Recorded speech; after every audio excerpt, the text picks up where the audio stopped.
तो आज हम माइटोकॉन्ड्रिया को पढ़ेंगे। उस दिन हमने पढ़ा था माइक्रो बॉडीज़। माइटोकॉन्ड्रिया कुछ इसके बारे में टर्म्स हैं, वो टर्म भी डिस्कस करेंगे। माइटोकॉन्ड्रिया, इसकी अगर सिंगुलर फॉर्म में आप बात करें तो इसको आप कहेंगे कॉन्ड्रियोन। क्या कहेंगे?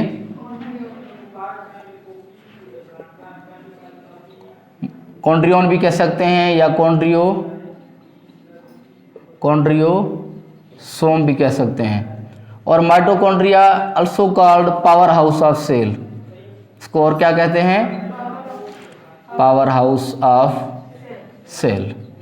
अब power house of cell mitochondria को क्यों कहते हैं? क्योंकि माइटोकॉन्ड्रिया सेल को जितनी भी एनर्जी चाहिए वो माइटोकॉन्ड्रिया ही प्रोवाइड करता है। माइटोकॉन्ड्रिया ही एनर्जी को ट्रांसफॉर्म करके सेल को प्रोवाइड करता है, इसलिए इसको एनर्जी मिल भी बोलते हैं। Mitochondria is energy mill. Energy mill है, या इसको एनर्जी स्टोरेज बैटरी भी कहते हैं। माइटोकॉन्ड्रिया डिस्कवर हुआ था, it was discovered from insect के फ्लाइट मसल्स। जितने भी फ्लाइट मसल्स होते हैं उनके सेल में से इसको डिस्कवर किया। किसने किया डिस्कवर? इसको डिस्कवर किया कोलिकर ने डिस्कवर किया। अब माइटोकॉन्ड्रिया जो है most powerful and most active organelle है सेल के अंदर। एक्टिव ऑर्गेनेल, जितने भी ऑर्गेनेल सेल के अंदर है उन सब में से जो एक्टिव और ज़्यादा काम करने वाला ऑर्गेनेल है वो माइटोकॉन्ड्रिया है। वो क्या है? माइटोकॉन्ड्रिया। माइटोकॉन्ड्रिया को अगर मैं आपसे पूछूं गर्ल्स, एक सेल के अंदर जितने भी माइटोकॉन्ड्रिया हैं, माइटोकॉन्ड्रिया को कलेक्टिवली एक सेल के अंदर हम और क्या कहेंगे? कॉन्ड्रियोम कहेंगे। क्या कहेंगे? कॉन्ड्रियोम कहेंगे। This is called chondriome. और अगर मैं आपसे कहूं कि माइटोकॉन्ड्रिया क्या है, हमें पता है माइटोकॉन्ड्रिया इज डबल मेम्ब्रेनस। क्या है? डबल मेम्ब्रेनस ऑर्गेनेल है। अगर इसकी आप माइटोकॉन्ड्रिया की आउटर मेम्ब्रेन को रिमूव कर दें, फिर जो बचेगा ऑर्गेनेल का पार्ट उसको क्या कहेंगे? माइटोप्लास्ट। क्या कहेंगे? माइटोप्लास्ट। और इसके पास क्या होता है? अपना डीएनए होता है, अपने राइबोसोम्स होते हैं और अपने आइंस वगैरह होते हैं इसके अंदर। और राइबोसोम्स कौन सी कैटेगरी के होंगे इसके अंदर? 70s के। डीएनए कौन सा होगा? सर्कुलर डीएनए होगा, प्रोकैरियोट की तरह सर्कुलर डीएनए। अब ये एविडेंसेस शो करती हैं कि माइटोकॉन्ड्रिया शुरू में एक प्रोकैरियोटिक ऑर्गेनिज्म था, एंडोसिम्बायोट थ्योरी कहती है।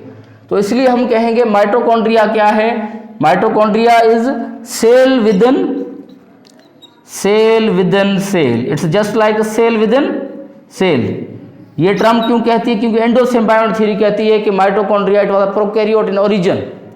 प्रोकैरियोट के अंदर रहने लगा तो वो कन्वर्ट हुआ यूकैरियोट में। किस में कन्वर्ट हुआ? यूकैरियोट में कन्वर्ट हुआ। यहां तक क्लियर है? उसके बाद अगर स्ट्रक्चर पे आए माइटोकॉन्ड्रिया के स्ट्रक्चर में हमें क्या क्या मिलता है? माइटोकॉन्ड्रिया के स्ट्रक्चर में हमें 3 चीजें मिलती हैं। माइटोकॉन्ड्रिया की एक आउटर मेम्ब्रेन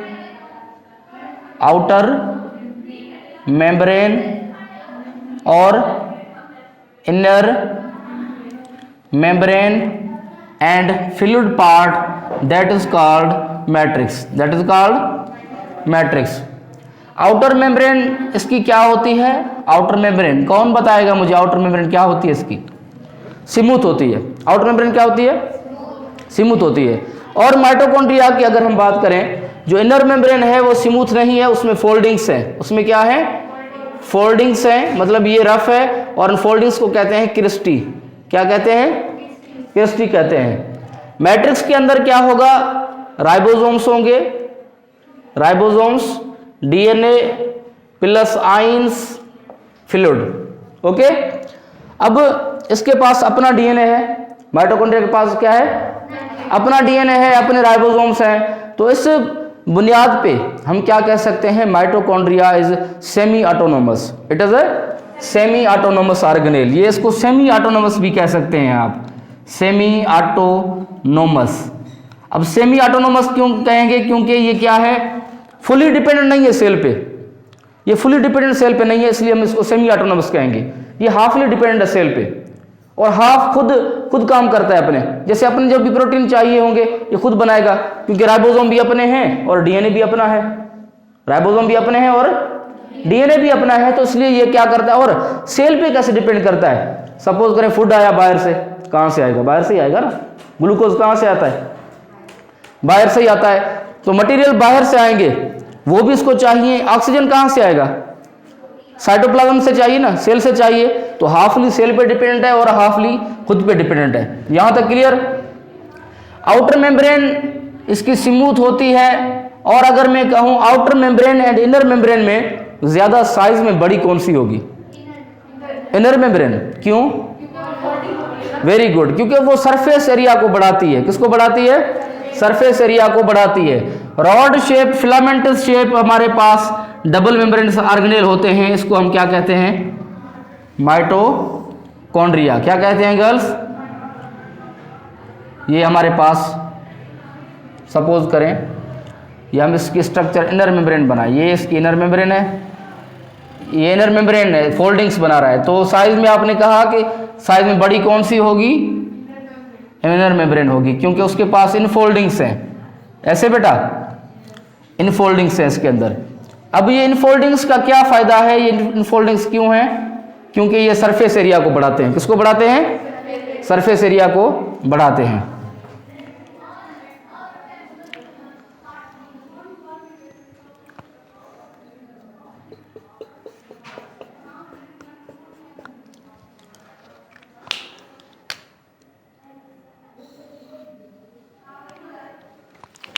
अब यहां पे ये जो रीजन है बीच में, इस रीजन को हम क्या कहेंगे?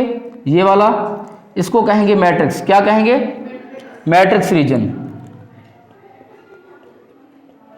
और आउटर एंड इनर मेम्ब्रेन के दरमियान क्या है? स्पेस भी है। क्या है?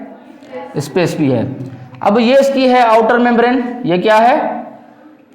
Outer membrane. ये आउटर मेम्ब्रेन हो गई, ये इसकी क्या है?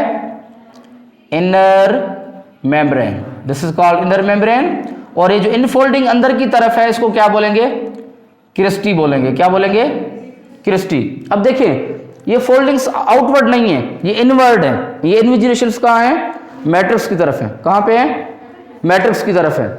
अब इस मैट्रिक्स के अंदर आपको क्या मिलेगा? सर्कुलर, ये आपको सर्कुलर डीएनए मिल रहा है, just like prokaryotic DNA. Circular DNA, ये है circular DNA, this is called circular DNA. और यहां पे आपको और क्या मिलेंगे? ये राइबोसोम्स हैं, ये राइबोसोम्स। अब राइबोसोम्स गर्ल्स कौन से टाइप के होंगे? 80S या 70S? 70S। क्यों भाई 70S क्यों, 80S क्यों नहीं? अच्छा, हमने पढ़ा है कि यूकेरियोट में तो 80S होते हैं, पर ये तो यूकेरियोट का ऑर्गेनेल है ना, माइटोकॉन्ड्रिया में यूकेरियोट में मिलेगा, तो यहाँ पे 70S क्यों? 80S है ना। एंडोसिम्बायोट थ्योरी के मुताबिक ये ऑर्गेनेल एक्चुअली नहीं था, ये ऑर्गेनेल नहीं था, ये प्रोकैरियोट था अकॉर्डिंग टू एंडोसिम्बायोट थ्योरी। तो हम कह सकते हैं कि जो यूकेरियोटिक ऑर्गेनिज्म है उनके पास दो किस्म के राइबोसोम पाए जा सकते हैं, 80S और 70S। साइटोप्लाज्म में कौन से होंगे? और माइटोकॉन्ड्रिया क्लोरोप्लास्ट में 70S। कौन से होंगे? 70S। अगर मैं आपसे कहूं माइटोकॉन्ड्रिया को हम सेडिमेंट करें, सेडिमेंटेशन करवाएं, तो उसकी कॉफिशिएंट कितनी होगी? सेडिमेंटेशन कॉफिशिएंट, जैसे यहां पे आप बोल रहे हैं कि जी 40 है, नो, राइबोसोम की कितनी है? 70S। कितनी है? तो मेमेलियन जो मेमल्स के अंदर जो माइटोकॉन्ड्रिया होता है उसकी होती है 55S। यहां तक क्लियर है? आ गया समझ में? अब ये जो इसकी मेम्ब्रेन है गर्ल्स, इसकी मेम्ब्रेन पे आपको टेनिस की कुछ जो खेलते हैं शायद स्ट्रक्चर होती है, उसकी तरह आपको ये पार्टिकल्स नजर आएंगे। ये पार्टिकल्स ये लगे होंगे यहाँ पे पार्टिकल्स। इन पार्टिकल्स को हम क्या बोलेंगे? Elementary particles. क्या बोलेंगे? एलिमेंट्री पार्टिकल्स, या इनको आप बोलेंगे ऑक्सीजोम। क्या बोलेंगे? ऑक्सीजोम। अब सपोज करें ये हमारे पास है वो ऑक्सीजोम है, ये हमारे पास वो ऑक्सीजोम है जो कहाँ पे लगी होगी, इनर मेम्ब्रेन में। कहाँ पे? इनर मेम्ब्रेन में। इनर मेम्ब्रेन में इसकी दो रीजन है, एक को बोलेंगे F0 या F0, एक को बोलेंगे स्टॉक एंड F1। F1 को और आप क्या बोलते हैं? ATPase। क्या बोलते हैं? ATPase बोलते हैं। बायोएनर्जेटिक्स में इनका काम अलग से पढ़ेंगे, यहाँ पे जस्ट ऑर्गेनेल को पढ़ रहे हैं हम। किसको पढ़ रहे हैं? ऑर्गेनेल को पढ़ रहे हैं। बेटा समझ में आ रहा है आपको ईशा? उसके बाद अगर हम बात करें कि ये सेल्फ रेप्लिकेटिंग ऑर्गेनेल है, ये क्या है? सेल्फ रेप्लिकेटिंग, कि ये खुद को खुद रेप्लिकेट करता रहता है according to need of energy. According to, अगर मैं आपसे पूछूं एक इंसान ज्यादा एक्टिव है, ज्यादा काम करता है, उसके कंपैरिजन में दूसरा इंसान बिल्कुल काम नहीं करता, वो लेथार्जी है, तो उसके अंदर माइटोकॉन्ड्रिया कौन से इंसान के पास ज्यादा होंगे? जो ज्यादा काम करता है, जो ज्यादा मेहनती है, मतलब उसके सेल ज्यादा एक्टिव हैं, उसको ज्यादा एनर्जी चाहिए, तो उसके अंदर माइटोकॉन्ड्रिया की तादाद भी ज्यादा होगी। अब इंसेक्ट जो होते हैं, फ्लाइट, उनके मसल उड़ने वाले, उनके अंदर 5 लाख कितने होते हैं माइटोकॉन्ड्रिया एक सेल में? 5 लाख। अब 5 लाख मतलब क्या है? क्योंकि एनर्जी चाहिए। क्या चाहिए? एनर्जी चाहिए। सेल्फ रेप्लिकेटिंग का मतलब क्या है? ये खुद को रेप्लिकेट करते रहते हैं। क्या क्या करते रहते हैं? अच्छा, ये डैमेज हो जाए तो उसको कौन खाएंगे? लाइसोसोम खाएंगे। Very good. और इस प्रोसेस को क्या कहेंगे? जब लाइसोसोम अपने ही ऑर्गेनेल को, डैमेज ऑर्गेनेल को खाए, ऑटोफेगी। Well done. क्या कहेंगे? ऑटोफेगी। यहां तक ओके है? आ गया समझ में? अब देखिए, ये जो माइटोकॉन्ड्रिया हैं ये मैटरनल होते हैं, हमेशा मदर से ये ट्रांसफर होते हैं, मदर टू चाइल्ड। फादर से नहीं आते, किससे आते हैं? ये मदर से आते हैं, क्योंकि mother is donor of cytoplasm plus nucleus. Cytoplasm plus nucleus. And father क्या करता है? फादर जस्ट क्या देता है? न्यूक्लियस देता है। क्या देता है? न्यूक्लियस देता है। तो मैं कहूं आपकी बॉडी में, मेरी बॉडी में जितने भी माइटोकॉन्ड्रिया हैं वो मैटरनल हैं, मदर की साइड से हैं। अगर हम एक ऑर्गेनिज्म को उठाएं, उसके माइटोकॉन्ड्रिया को ट्रेस करते जाएं, तो क्या होगा? उसकी जो बैकग्राउंड होगी वो उसकी मदर से मिलती हुई जाएगी। किससे मिलेगी? तो यहाँ पे ऑर्गेनेल क्लियर हुआ आपको। अब इसके फंक्शन पे आते हैं कि क्या काम है फंक्शन के। देखिए, हम जो भी फूड खाते हैं, ग्लूकोज वगैरह, कार्बोहाइड्रेट्स खाते हैं, उससे हमें एनर्जी चाहिए, हम एनर्जी हासिल करते हैं। वो फूड जाता है साइटोप्लाज्म में। अब साइटोप्लाज्म में जो सेलुलर रेस्पिरेशन होता है 2 किस्म का होता है, एक ग्लाइकोलिसिस और दूसरा क्या होता है? Krebs cycle. Glycolysis and Krebs cycle. तो माइटोकॉन्ड्रिया का साइटोप्लाज्म में अंदर रोल है। ये क्या करेगा? ये फूड को ब्रेक करेगा और उससे एटीपी को जनरेट करेगा। किसको जनरेट करेगा? एटीपी को जनरेट करेगा, और एटीपी हम यूज करके सर्वाइव करते हैं। तो मतलब मैं इसका फंक्शन लिखूं, इसका फंक्शन क्या है? सेलुलर रेस्पिरेशन में इसका रोल है। सेलुलर रेस्पिरेशन में भी कौन? एरोबिक या एनारोबिक? एरोबिक। एरोबिक कौन सी होती है? जिसमें क्या यूज हो? ऑक्सीजन यूज हो। किसमें क्या यूज हो? ऑक्सीजन यूज हो। That's all about mitochondria.